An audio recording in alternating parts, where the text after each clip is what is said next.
Wilson Miles from Black Women TV talking to Adrianna Mitchell regarding her role as Jamila in the new Paramount Plus series. Crutch, how are you? I'm good. Thank you so much for having me, Wilson. Nice to Hey, see you. you've gotten jobs here and there, but this is a series regular role. How did it come about?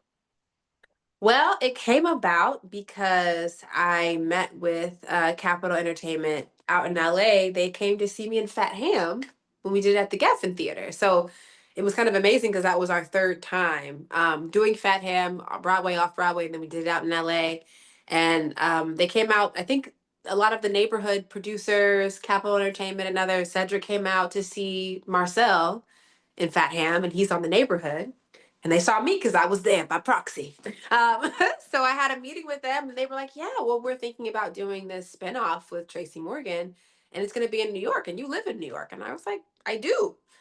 Please see me for that."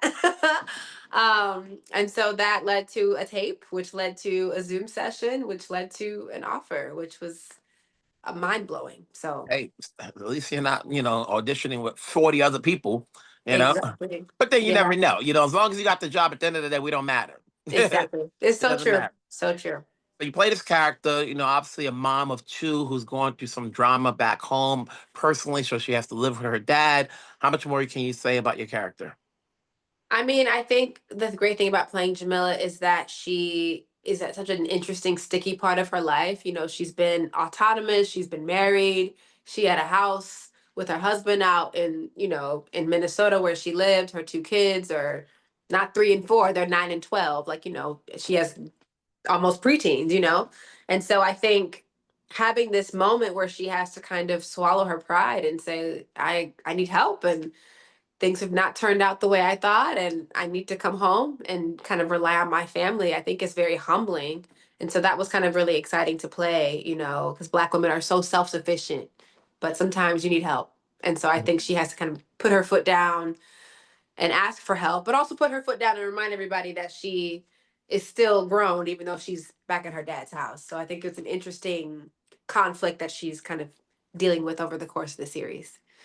And that's what makes the show a dramedy because it's not all about laughs. Because when you look at your Yeah. character situation, there are probably a lot of people out there that can relate to it. And so you can't make her situation into a laughing moment.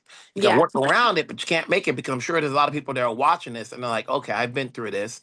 I'd Hmm. had to get support and go back home. And we see in the early episode, she doesn't want to say anything. It's embarrassing and so forth. But, Yeah. and I'm sure there's a lot of people that can relate to that. How do you relate to this character when you take it on? I mean, I'm a mom myself. I have a toddler. So it was really nice to get to play a mother. And so thinking about it from that perspective was definitely an entryway for me. I feel like a lot of my connection to the role was my connection with Tracy. So, what you talked about is that you can't really make those things light. And I think that was a conversation I had with my showrunner. I was like, well, this is a sitcom, but this is serious stuff. Do you want me to kind of go there? And he was like, in our audition, he was like, no, yeah, I would love for you to, take this on. And so, I did a lot of research on what it's like to live with. This is not really a spoiler. It's a bit of a spoiler if you haven't watched the show, but my husband has a gambling addiction. And so that's what puts me in a financial crisis where I have to come home. And so I really did some deep dive about what it's like to be with someone who wants to stop but cannot stop spending your money. And you don't really see that part of her life. She kind of comes in with that when we get into the show. So I really had to kind of build that up on my own and kind of understand the backstory of how weathered I've been and how long this has been going on, and making a decision like that and not even really fully informing my children about it. Um, is a big part of it as well. So I really just kind of did some work on that. And then the second piece I feel like in playing her, my connection to playing Jamila was just connecting with Tracy. Tracy is this kind of like open-hearted like father figure. He's a tough cookie in real life and on set. And so I felt like my job, and the what he kept telling me was like, you're here to ground the show. Like, you ground the show. He would say that over and over again. I'm like, yeah, that's my job. I'm here to be in the moment with you, and you get to be Tracy Morgan. So I felt like that was how I kind of always locked in with him. It was easy to do. So when you have those scenes with Tracy Morgan on and off, and he's the opposite, the gifted comedian, do you even try to sell yourself? Do you even ask yourself if you have any funny bones in you? Definitely have funny bones now. I definitely gotta have funny bones to be in multicam. So yeah, I definitely felt like me learning that I had a funny bone was like me. I kept booking comedic roles, and I was like, I guess I'm fine. I guess I got it. Like I'm not a comedian, but I understand the structure of comedy. I understand the rule of three. I understand timing, and I know how to listen. So I think I had that skill set. So I think for me, it was about when they give it to me, play it, land it, and when it's time to be in a moment, be in the moment. And so I kind of found like that balance I really kind of started to work on with Fat Ham on Mhm. Broadway because it's very much that. It's a Pulitzer Prize winner. So there's a lot of deep things we're talking about, familial ties and a lot of the topics that come out of Hamlet, obviously. But then it's also this really funny show. And so I think if you're not careful, Fat Ham can turn into slapstick. But it's not slapstick. It's about a real black family who's going through a difficult time, but black people also laugh through things, and so I think there's a tightrope that you have to listen and be in time with.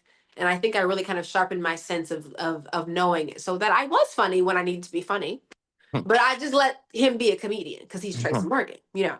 So Knowing that the show is a spinoff of the neighborhood, and you obviously you mhm. have your connections through the neighborhood, had you watched the neighborhood before? People always just like to say, like, oh, I've watched it. Like, listen, you guys are actors. You're always busy looking for, if you're not working, you're looking for the next work. It's Yes. hard to watch a show week after week. It is hard to watch show week after week. I'm not a diehard like I've watched every episode, but I've definitely watched several seasons. I am a neighborhood fan. Like I've always supported the neighborhood because Marcel was on the show, Cedric's on the show, Tashina's on the show, Sheehan's on the show. So I think it's a great show. It's so I was always really into it. I obviously went in it to support my friend, and then I was like, oh, I actually really like this show, especially now with this season with this the kind of the new parent subplot that's happening with Sky Townsend. I'm so relating to it. I'm like, oh my God, the parenting woes, the having the baby. Like I'm like, this is so for me. So I feel like I'm definitely the target audience for the neighborhood. I definitely watched it before I did it. So I was like, you guys are gonna do a spinoff? Like, can you think about me for that? Like I really hope they do a cross universe with the kids. I would like to come on to the neighborhood and they have like a family reunion kind of cousin situation. So Tracy got to Hey, go, but I want to go. when the neighborhood has like 20 plus episodes, there's room. There's room. It's There's not like it's 10 room. episode and it's done already. It's like, oh, we could find a way. We could Yeah, they find a need to way. work me in before they close it out. I really want to do that. So and we'll see. then how's it working with the rest of the cast? Obviously, you got Kecia Lewis in there. Obviously Yes. Tony Award winning. You've got Mhm. Jermaine. What's that dynamic like? I mean, we really love each other. I think the great thing about this family is that the chemistry that you all are feeling, we're not related by blood, but we understand each other and there's a flow that we're in. And I think Tracy really supported that. He had us over at his house to like have dinner and just connect because it's a short process. We only were really together for 10 weeks. We knocked out 8 episodes in 10 weeks. It was really quick. So we had to kind of connect, and so Kecia, I mean, I went to go see her in Hell's Kitchen. I was like, I'm so happy to get to see you on this and to get to see you at work. Like I would watch her do our stuff on set, rehearse, whatever, shoot. And sometimes she'd be like, all right, yeah, I gotta go make my half hour. And it was amazing. So I obviously admire and deeply respect her. And we had a good time. And she would give me advice because she's been in this business for so long. And so she was like my auntie while we were there. I was like, I'm gonna ask you questions and I'm gonna lean on you. And then Jermaine, I think, was an amazing like leader on the set. Because obviously he's a comedian, but also a really great actor. And so, he always just reminded us like, yeah, we're here to support Tracy. Like we're here to lift him up. And so yeah, I just think he had such a wonderful, what's the word? Like he's great to be around. Like he's just a great person to be around. Like you feel easy with him and he makes you feel like, you deserve to be here and we're here to work together and have fun. And so it was a lot of fun, a lot of laughs. Obviously being around comedians like Arsenio Hall, like Dion Cole, I mean Jermaine for sure, or Adrian Martinez, who's hilarious, like Tracy, like the way their brains work, Cedric, Tashina, like it's like they're always generating, and it's like it was a lot of fun to be around that kind of energy because it's just jokes all day. Jermaine's always trying to make Tracy laugh. Like it was a good time. Like it was a good time. So when you're around these actors and Mhm. coworkers and so forth, and you have your directors, what part of your skill set you think you improved on moving forward to whatever you do next? I think I learned how to kind of be a little looser. I think, I come in, I'm predominantly a theater background. I do television as well, but the script is king, the script is God, and the script in multicam shape shifts. She may say one thing in this scene, and then tomorrow she may say something else. And so sometimes the scenes would change, and then the audience would be here at 3 o'clock. And so I think for me, I had to learn to be like, okay, like just be fluid and just be connected with your character and be open and be ready to listen. So I think that was something that I needed to kind of just release because I'm a perfectionist. I like to go away and incubate and then show you my work. But sitcom multicam is definitely not like that. You're definitely showing your work in progress to a live studio audience, which can feel humbling, but I think is also a lot of fun when you let it be. And so I think I had to learn how to let go.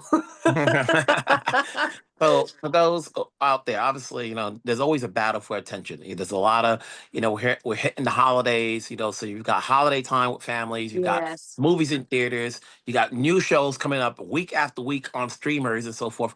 What do you think is going to get an audience to watch this? Even if, granted, it's already coming in with an audience if you've watched The Neighborhood, but if you're coming in Hmm. spanking new, what's going to be the elevator talk?